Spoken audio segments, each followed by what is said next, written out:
আপনি আমি কে? স্বয়ং নবী করিম সাল্লাল্লাহু আলাইহি সাল্লাম স্ত্রীদের সাথে মনোমালিন্য হয়েছে, মসজিদে এসে শুয়ে রয়েছেন, আর যাবেন না।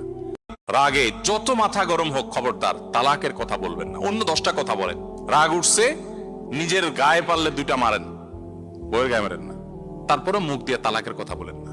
আমার এই জীবনে অসংখ্য মানুষ অফিসে আসে, ফোন করে মাসআলা জানার জন্য আমাদের কাছে। কত মানুষ দেখেছি যে মসজিদে হয়তো জুমার পরে এসে দাঁড়িয়েছেন কিংবা অফিসে এসে দাঁড়িয়েছেন, চোখের পানি ফেলছেন, হুজুর 3টা বাচ্চা আমার, আমি তো পাগল হয়ে যাব, কি করব, চোখের পানি ফেলছেন। এই গতকালকের কথা, এখানে আসার পথে চায়নার গুয়ানজুতি এয়ারপোর্টে এক ভদ্রমহিলার সাথে দেখা। এত সুন্দর সুন্দর ফুটফুটে ছেলে মেয়ে, স্বামীর সাথে বিচ্ছেদ হয়ে গেছে। এদিকে স্বামী ছটফট করে মরছেন, এদিকে স্ত্রী মিস করছেন। ঝগড়াঝাটি জীবনের অংশ, ঝগড়াঝাটি হবেই, এগুলো একসময় আবার মিনিমাইজ হয়ে যাবে। তাহলে তালাকের কথা নয়। দাম্পত্য জীবনে 2-4 কথা হয়, ঝগড়াঝাটি মনোমালিন্য এগুলো হয়, এটা জীবনের অংশ। আপনি আমি কে?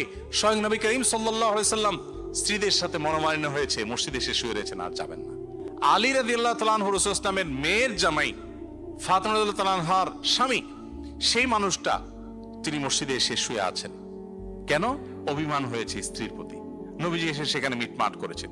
তাদের লাইফে যদি এটা হতে পারে, তাহলে আমাদের লাইফে স্বামী স্ত্রীর মধ্যে ঝগড়াঝাটি হয়, এটা স্বাভাবিক।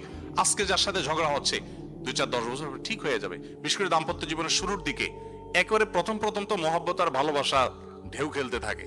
কিছুদিন পর যেতে যেতে 1-2টা বাচ্চা হলে তখন এবার ঝগড়া ঝাঁটি, মা বোন, বিভিন্ন ইস্যু নিয়ে ভাই বোন হয়।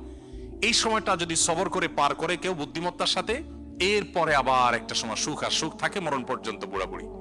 কিন্তু যদি কেউ এই টাইমে ভুল করে ফেলে, মাথা গরম করে, সারা জীবন তার কান্না ছাড়া আর কিচ্ছু থাকে না। এই জন্য ঠান্ডা মাথায় এই জিনিসগুলোকে দেখতে হবে।